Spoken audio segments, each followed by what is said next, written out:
ازيكم عاملين ايه؟ يا رب تكونوا بخير. انا امنية والنهارده هعمل معاكم وصفة اختراع بجد. هنعمل مع بعض البفتيك الكداب وهقول لكم ايه الفكرة من الوصفة دي. اول حاجة هو موفر عن البفتيك العادي لان هو بيدي كمية اكبر من العادي بسبب البصلة المفرومة اللي انتم شايفينها دي، ولكن مش دي الفكرة الاساسية بالنسبة لي خالص. الفكرة الاهم والاساسية في الوصفة دي بالنسبة لي ان في ناس مش بتعرف تاكل اللحمة العادية، يعني مش بيحبوا ياكلوا اللحمة بشكلها الطبيعي. ممكن ياكلوا مصنعات لحوم، ياكلوا لحمة مفرومة، ولكن ما يعرفوش ياكلوا قطعة لحمة، قطعة ستيك، قطعة بفتيك. وانا من الناس دول، يعني انا حتى لما بعمل لكم وصفة بدوق منها بس حاجة كده بسيطة عشان اقدر اقيم الوصفة دي، لكن انا مش من اكلي اللحوم خالص وما بقدرش اكل قطعة لحمة ولا اي صورة من صور اللحمة غير اللحمة المفرومة، البرجر، السجق، اللي هي مصنعات اللحوم. فالوصفة دي الحقيقة بالنسبة لي حلوة جدا لان هي خلتني اعرف اكل البفتيك بطعم البفتيك الاصلي اللي كلنا عارفينه، اللي لا خلاف عليه، لان هو في الاول وفي الاخر معمول من لحمة، احنا مش حاطين بدائل للحمة، ولكن بالطريقة اللي انا بحبها واللي اكيد في ناس كتير زيي هتحبها برضو.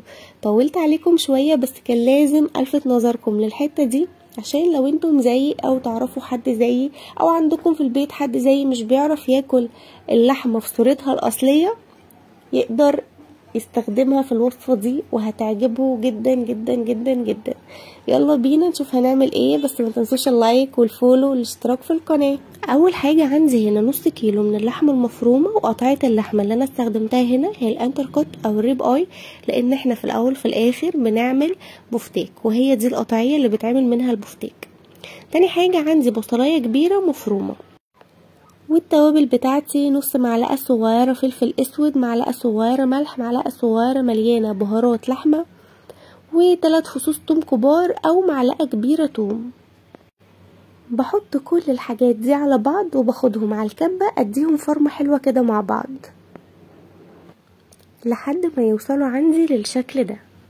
بنحضر بقى الخليط اللي هنغطي بيه البفتيك بتاعنا، هو عبارة عن كوباية الا ربع بقسماط مطحون وربع كوباية دقيق، وبحط عليه معلقة كبيرة من خلطة البانيه دي. طبعا الشركة دي مقاطعة، الكيس ده كان عندي من بدري. نقدر بقى نشوف الشركات المصرية البديلة ليه، او حتى نحط من خلطة البانيه اللي بتتباع سايبة عند العطار اللي هو الفيجيتار السايب، نحط منها معلقة كبيرة كده ونمكس بقى كل الحاجات دي مع بعض لحد ما توصل عندي للشكل اللي انتم شايفينه ده. بعد كده بقى بجيب اي كيس تلاجة عندي، بفتحه من الجنب ومن تحت وبفرده على الرخامة، وبفرشة كده بديله دهنة خفيفة خالص من الزيت. بعد كده بقى بنجيب البفتيك بتاعنا اللي احنا فرمناه وبنفرده على الكيس ده بشكل عشوائي زي ما انتم شايفين كده، وسمك القطعة ده بقى يرجع لذوقكم، عايزين تعملوها تخينة، عايزين تعملوها رفيعة، اللي يعجبكم اعملوا. بعد كده بقى بنجيب خليط البقسماط والدقيق وبنشيل البفتيك من على الكيس بالشكل اللي انتم شايفين ده، بيطلع معانا بكل سهولة بسبب دهنة الزيت اللي احنا دهناها للكيس. نرفع الكيس كده من تحت ونحط ايدينا على البفتيك من فوق وبيطلع معانا. بحطه بقى في الخليط اللي انا عاملاه بتاع الدقيق والبقسماط واغلفه كويس من تحت ومن فوق. انا ما بستخدمش بيض خالص ولا في البفتيك ولا في البانيه، هو بس بكتفي بالدقيق والبقسماط وما بيفكش مني وبيطلع مظبوط جدا. بنفضه بقى من اي زوايد عليه وبرصه في طبق على جنب، وبعمل كل الكمية بالشكل ده. بعد بقى ما بخلص الكمية كلها بالشكل ده، اهم حاجة اخدها واحطها في التلاجة على الاقل ساعة، ما اقليهاش على طول علشان اللحمة تتشمع وما تفكش مني في الزيت. في طاسة بقى على النار حطيت شوية زيت وحطيت معلقة كبيرة كده سمنة بلدي. السمنة غير ما بتدي طعم حلو قوي كمان بتخليه كريسبي. اول بقى ما بيسخنوا بروح نازلة بالبفتيك بتاعي، ما بياخدش وقت على النار خالص. اول ما بياخد لون من تحت بقلبه على الناحية التانية، ياخد لون من الناحية التانية بروح مطلعاه على طول. عايزينه بقى طري تقدروا تطلعوه على مناديل، لو عايزينه كريسبي شوية طلعوه على راك. ما تستغربوش من لونه، اي لحمه في الدنيا بتستوي بتغمق، وطبقه البقسماط اللي احنا حاطينها من بره خفيفه خالص يعني لا تذكر، فعشان كده احنا هنشوف لون اللحمه اما بتستوي مش لون الطبقه الخارجيه. لو انتم بقى عايزين لون فاتح من بره تقدروا تعملوا الطبقه الخارجيه على 3 مراحل.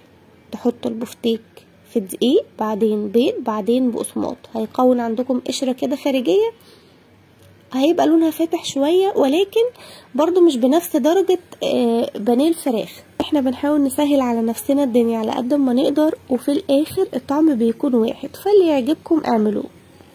هنعمل بقى كل الكميه بالشكل ده.